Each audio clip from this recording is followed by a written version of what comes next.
Jacobi, we are here. We're here. It's the event of the year, let's not lie. It's the Call Center and Contact Center Expo 2021. Anyone who is anyone is here. Is here. In all seriousness though, it's pretty good. It is pretty good. It's very good. It's a lot of big companies here that do things for call centers. Obviously, we'll talk about that in a second. But the main thing is that Iris Clarity is here. We've got our racing sim in the background. We've just seen someone crash into the wall. So if you are coming down, you make sure you have a go on that. Fastest lap time wins a pair of Iris Flow headphones each day. It's actually a big moment, isn't it? Because it's a big moment for us. We're launching a product. And it's nice to see us here amongst our competitors. We don't have competitors, but amongst our personnel, other companies in this space, and see how really we do stand out, and we're very different and we do things differently.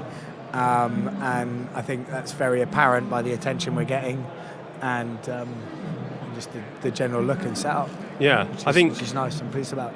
It's interesting for us because we're almost selling. We are selling.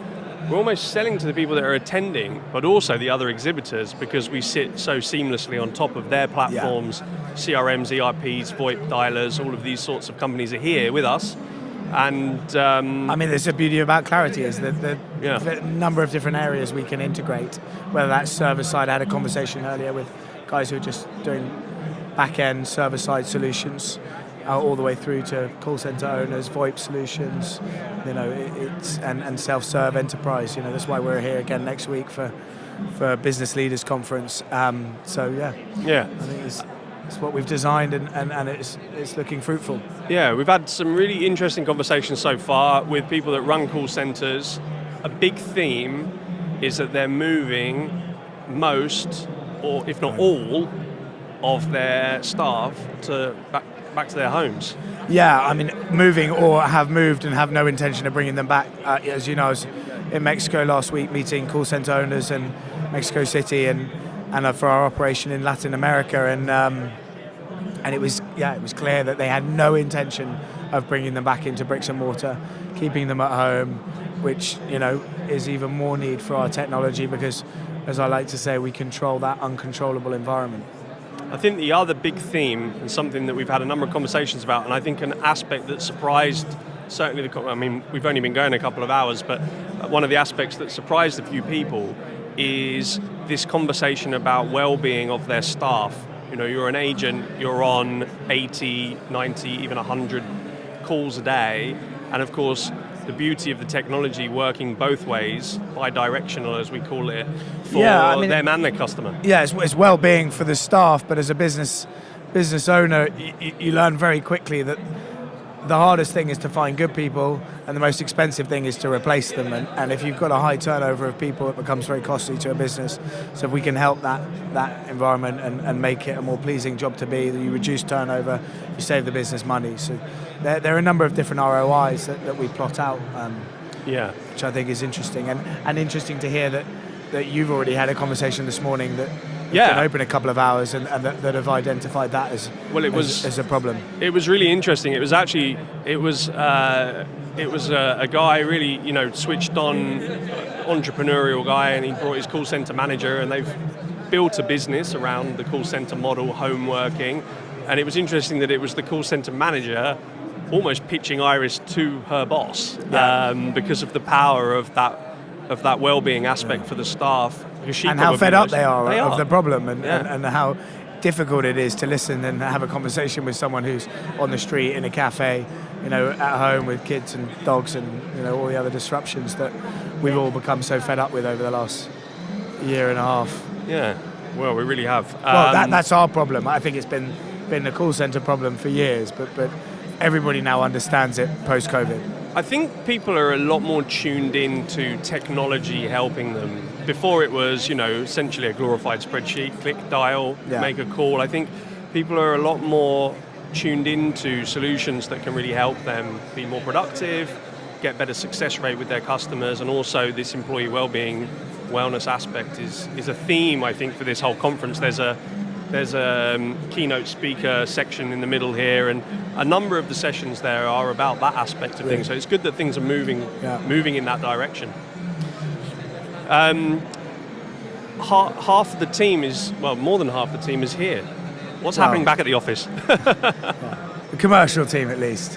Hopefully some guys are still working on our AI and coding back in the office, but yeah, we've got a good turnout of staff, but they're all busy, so it's not like we're standing around twiddling our thumbs, which was my concern with so many of us here. Yeah, because it is, I think we're always quite honest about our journey. It's the first time that we're doing an event, an expo like this, and like you said, we've got another one next week.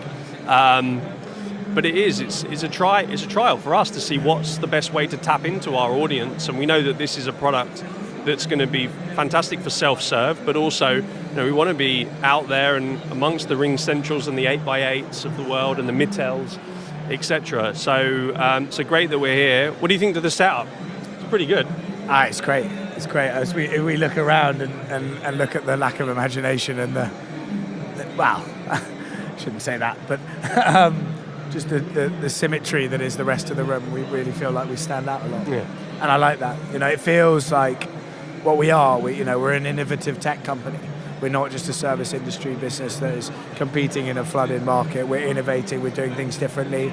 And I think that you can smell that or see that just by looking at our stand and how we're going about it, which, well done, Tom, you and the team. Well, no, it was the team. I mean, a big shout out to the team. Tiana, I think, gets a special mention for executing this, and Scott, who's our new head of marketing, with Nick as well, and Pooks back at the office, really executed this exactly as you say, in the vision, in the brand's, yeah, exactly, in the personality of the company that we're building, and I think there's something, I, as a CEO and founder, get complimented on a lot, is that the external image of the company really does represent who we are as a business, what we're trying to achieve, and how we're innovating and doing things differently, and that's always really important. I think that personality comes through really well with the business, on whether it's our website, our marketing material, or some setup like this, where I feel like I'm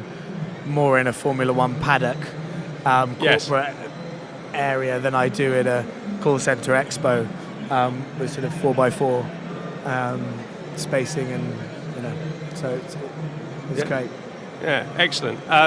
Quick word about what is going back on at the office, because we're live with the product with a number of customers already. In terms of the self-serve product for Apple and for Windows, we're just finalising some of those bits and pieces for people to self-serve on in the next couple of weeks, right? Yeah, absolutely. So yeah, we'll be going live for that piece, which will be a really nice moment.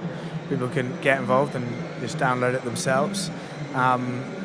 In parallel with these larger enterprise deals that we're looking at, and seems to be some interest from some really big companies. So we're really excited about getting them across the line and moving the needle and getting Iris out to the world. Yeah, well, that's the game.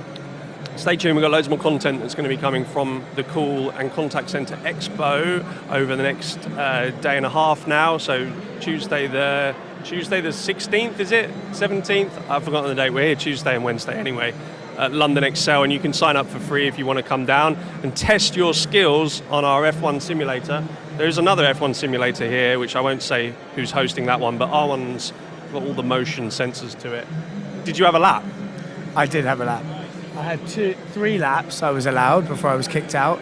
I can see right now and live. The third lap is the only lap I went round without spinning out. So I think one naturally is overly aggressive on it. I think slow is pro, as they say when you do your boat license. You're 7th. I can see on the leaderboard that you're 7th. Yeah, you need to go at the end I will of the day. move up as the day goes on. As the day goes on, yeah, in those spare moments. Jacobi, thanks for the quick chat. Loads more stuff to come. We'll see you soon. Cheers. Cheers.